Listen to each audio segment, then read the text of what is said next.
ততক্ষণ পর্যন্ত হবে না যতক্ষণ পর্যন্ত এদেশের পার্লামেন্টে মহাগ্রন্থ ঐশী গ্রন্থ কোরআনুল কারীমের বিধান না যাবে, ততক্ষণ পর্যন্ত জাতি হাজার উন্নতি সাধন করতে পারে, সমাজে শান্তি প্রতিষ্ঠা করতে পারবে না কথা বলুন।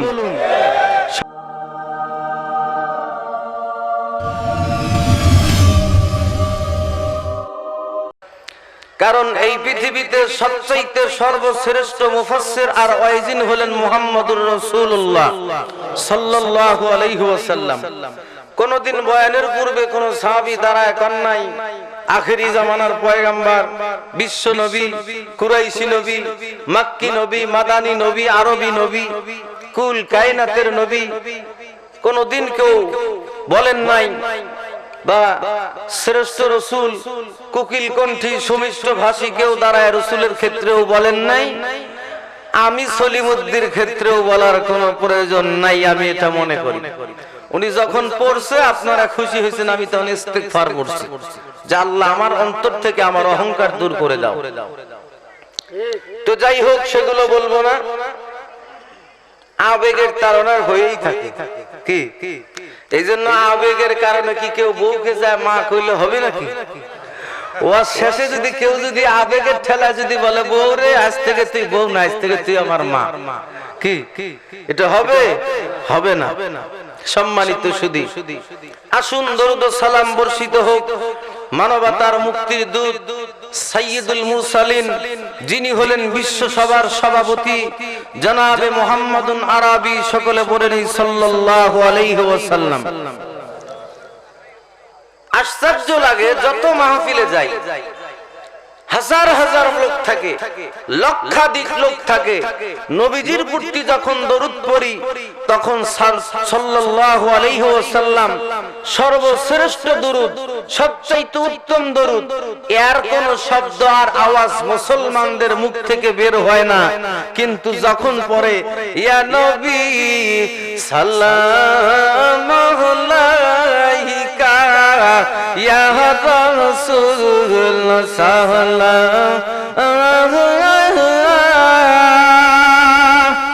তিনজন মানুষ আওয়াজ কি, মাইকের কনকনে কি, শব্দতে এলাকায় থাকা যায় না। কিন্তু এগুলো কোত্থেকে আসলো, কোথার থেকে আসলো? কোরআন হাদিসে এগুলো খুঁজে জীবনেও পাবেন না। আবু জেহেলের মাধ্যমে, আবু লাহাবের মাধ্যমে, উতবা সাহেবা ওয়ালিদ বিন মুগীরার মাধ্যমে, বাদশা মুজাফফরের মাধ্যমে যা ঢুকলো তা আপনি কোরআন হাদিসে পাবেন না। কোরআন হাদিসে তাই পাবেন যা মুহাম্মদুর রাসূলুল্লাহর কাছে জিবরাইল নিয়ে আসছে, নবীজি যা করেছেন, যা করতে বলেছেন তাই পাবেন। এর বাইরে কোরআন হাদিসে খুঁজে তালাশ করে কোনো লাভ নাই, বাড়াবাড়ি করেও লাভ নেই। সম্মানিত সুধী, আমরা সেই রাসূলের প্রতি আবেগ ভরা কণ্ঠে আবারও পড়ছি সাল্লাল্লাহু আলাইহি ওয়াসাল্লাম। একটা ঘটনা বলেই আমি তেলাওয়াতকৃত আয়াত এবং পঠিত হাদিসকে সামনে নিয়ে আপনাদের খেদমতের উদ্দেশ্য স্বল্প সময় কিঞ্চিত আলোচনার প্রায় চালিয়ে যাব ইনশাআল্লাহ। সম্মানিত সুধী, সেটি হলো, কি খারাপ লাগতেছে আপনাদের? কেউ কথা বলবেন না, আমাকে দেখেন। পাগলি মমতাজ আসলে তো সবাই ছায়া থাকেন, মনে খাইতে দিবে কিছু, আমেলা ছায়া থাকে। কিন্তু হুজুররা ওয়াজ করলে কেউ দেখে না, কেউ চিমটায়, কেউ গুতায়, কেউ বাদাম খায়, কেউ হাসে, কেউ মোবাইল টেপে, কেউ ফেসবুক চালায়, কেউ নেট চালায়। এই হলো অবস্থা।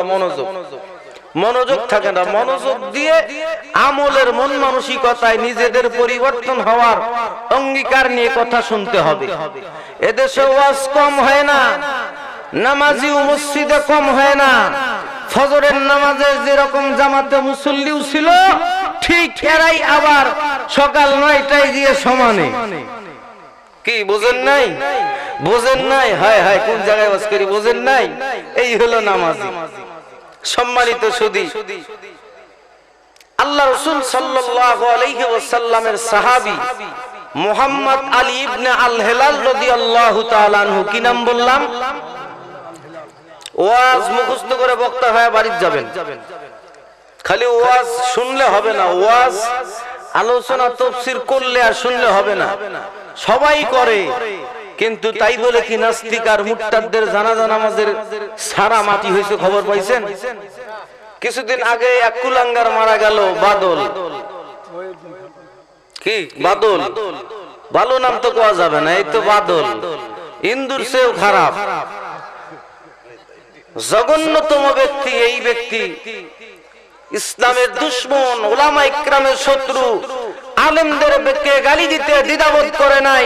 এই কুলাঙ্গার মুরতাদ নাস্তিক মরার পরেও এক জানাজায় দেশে হয়েছে কি হয় নাই? আওয়াজ দিয়ে বলুন, হয়েছে কি হয় নাই? তো ওয়াজ দিয়ে আর কি হবে দেশে? সম্মানিত সুধী মণ্ডলী, বিশ্বনবী মুহাম্মদুর রাসূলুল্লাহ সাল্লাল্লাহু আলাইহি ওয়াসাল্লামের সাহাবী মুহাম্মদ আলী ইবনে আল হেলাল রাদিয়াল্লাহু তাআলা আনহু বলেন, ও তামাম দুনিয়ার মানুষেরা, উম্মতে মুহাম্মাদিরা, তোমরা শুনে নাও। পয়গম্বরে আরবী বলেছেন, যদি কোনো উম্মত, যদি কোনো ব্যক্তি বিশ্ব নবীর প্রতি খুশি হয়ে একবার যদি আবেগ ভরা কণ্ঠে, আবেগ ভরা মন নিয়ে অন্তরের অন্তরস্থল থেকে যদি নবীজির প্রতি দরুদ শরীফ পড়ে, সঙ্গে সঙ্গে ওই দরুদ শরীফের হাদিয়া ফেরেশতায় নিয়ে গিয়া বিশ্ব নবীজির রওজায় পৌঁছায়া দেন। হাজার নাজার আল্লাহ না রাসূল? হাজার নাজার আল্লাহ। সচেতন মানুষ আপনারা, আমি আপনাদেরকে জিজ্ঞাসা করতে চাই, আমার হাতের মধ্যে এটা কি? মুখ খুলে বলুন, এটা কি? আপনাদের এই গাজীপুরের মাটিতে দাঁড়িয়ে মোবাইল ফোন কানের মধ্যে নিয়ে যদি কথা বলি, এখানকার কথা, গাজীপুরের কথা, আমি রবিউল ইসলাম নোমানী গাজীপুরে দাঁড়িয়ে কথা বললে বলুন তো এই কথায় আমেরিকায়, সৌদিতে, আবুধাবি, কুয়েত, কাতার, বিভিন্ন দেশে যাবে কি যাবে না? এই কথা এখান থেকে বললে বিভিন্ন বাহিরের রাষ্ট্রে পৌঁছায় দেয় এই মোবাইল না কোন জিনিস? কিসের সহযোগিতায় কথাগুলো আদান প্রদান হয়? নেটওয়ার্কের সহযোগিতায় কথাগুলো আদান প্রদান হয়। আল্লাহর নবীর সাহাবী মুহাম্মদ আলী ইবনে আল হেলাল রাদিয়াল্লাহু তাআলা আনহু বলেন, উম্মত, তোমরা যদি পয়গম্বরের প্রতি যদি খুশি হয়ে যদি দরুদ শরীফ পড়ো, নবীজিকে রওজাত থেকে আসতে হবে না, এমন একজন ফেরেশতা আল্লাহ পাক বানায়া রাখছে। অতীতে যতজন মানুষ জন্মগ্রহণ করেছিল, এখন যতজন মানুষ জন্মগ্রহণ করেছে, ভবিষ্যতে আরো যতজন মানুষ জন্মগ্রহণ করবে, ততটা কান আল্লাহ পাক একজন ফেরেশতাকে দিয়ে রাখছেন। আর এই কানওয়ালা ফেরেশতা উম্মতের দরুদের হাদিয়া নিয়া বিশ্ব নবীজির রওজায় পৌঁছায় দেন। মজার ব্যাপার হলো, নবীজি বলেছেন, যেই ব্যক্তি বিশ্ব নবীজির প্রতি দরুদ শরীফ পড়বে, আল্লাহর নবী, বিশ্ব নবী, আকায়ে নামদার, তাজদারে মদিনা মুহাম্মাদুর রাসূলুল্লাহ সাল্লাল্লাহু আলাইহি ওয়াসাল্লাম এই দরুদ শরীফ শোনার পরে বিশ্ব নবীজির কাছে যেই ব্যক্তি দরুদ পড়ল, ওই ব্যক্তির ছবি, ওই ব্যক্তির নাম, তার বাবার নাম, দাদার নাম সহকারে নবীজির রওজায় ফেরেশতা পৌঁছায় দেন। আমার রাসূল যাকে একবার দেখেন তাকে জীবনে আর ভুলবেন না। কিয়ামতের মাঠেও রাসূল তাকে ভুলবে না। হাউজে কাউসারের পানি পান করার সময় রাসূল ভুলবেন না। নবীজি বললেন, বাবার নাম, দাদার নাম সহকারে রওজায় পৌঁছায় দেয় শুধুমাত্র পয়গম্বরের প্রতি সুন্নতি দরুদ পড়ার কারণে। আর আমাদের দেশের শাসক গোষ্ঠীরা বলে বাবার নামের দরকার নাই, মায়ের নাম থাকলেই চলবে। আছে না নাই? উদ্দেশ্য আর লক্ষ্য হলো নিজেরাও তো জারস, রাষ্ট্রের মানুষগুলিকেও বাবার পরিচয় বাদ দিয়ে মায়ের পরিচয় দিয়ে দেশের মানুষকেও জারস আর কুলাঙ্গার বানাইতে চায়। কথা বলুন ঠিক কিনা? দেশ কোথায় চলে যাচ্ছে? ফেরাউনের কায়দায় সব হচ্ছে। আওয়াজ দিয়ে বলুন ঠিক কিনা? ভয় পান? আরে ডিসি, মেয়র, ওসি সব আমার পিছনে নামাজ পড়ে, তা আমার কি আর কাউকে হিসাবের প্রয়োজন আছে? পরশুদিন এক জায়গায় ওয়াজ করার পরে ওরা এসে বলতেছে হ্যাঁ আপনি এই ওয়াজ করলেন। আমি বললাম আপনার সমস্যা? আমরা আপনাকে আটকায় দেবো। বলে আমাকে আটকায় রাখতে পারেন কিনা দেখেন, কালকে শুক্রবার জুমার নামাজ পড়াইতে হয়। ভয় আমরা কাকে করব? আল্লাহকে ভয় করব। কি না হচ্ছে দেশে, বাবা তার মেয়ের সঙ্গে জিনা করতেছে। কারা করে? যার মোজ বড়, ভুঁড়ি বড়, পেট বড়। কি যারা রাতের অন্ধকারে এদেশের টাকা বিদেশে পাচার করে, যারা মদ জুয়ার আসর জমায়, যারা ক্যাসিনোর সঙ্গে জড়িত, তারাই এগুলো করে। এদেশে দেশ স্বাধীন হওয়ার পরে আমার এই 39 বছর বয়স, অবশ্য আমার নিয়ে টেনশন নাই। বাংলাদেশ স্বাধীন হওয়ার আগে যদি আমার জন্ম হইতো তাহলে মুক্তিযোদ্ধা হওয়ার সম্ভাবনাও ছিল, মুক্তিযোদ্ধার একটা সম্মান পাইতাম। এটা না পাইলেও রাজাকারের কলঙ্ক এটা আসতো, এটা 100% সত্য। আল্লাহ বাঁচাইছে। দেশ স্বাধীনের প্রায় 8-9 বছর পর আমার জন্ম। এই জন্য আমি রাজাকারও না, মুক্তিযোদ্ধাও না, আমার নিয়ে কোনো টেনশন নাই। সম্মানিত সুধী, জন্মের পরেই ডান কানে আজান, বাম কানে ইকামত, চোখ খুলেই লাল সবুজের পতাকা। এদেশে কি না হচ্ছে, জঙ্গি সন্ত্রাস দমনের নাম করে এদেশের ভালো ভালো মানুষ এবং বস্তির মানুষগুলোকে খুন, গুম, হত্যা, মেরে শেষ করে দেওয়া হচ্ছে।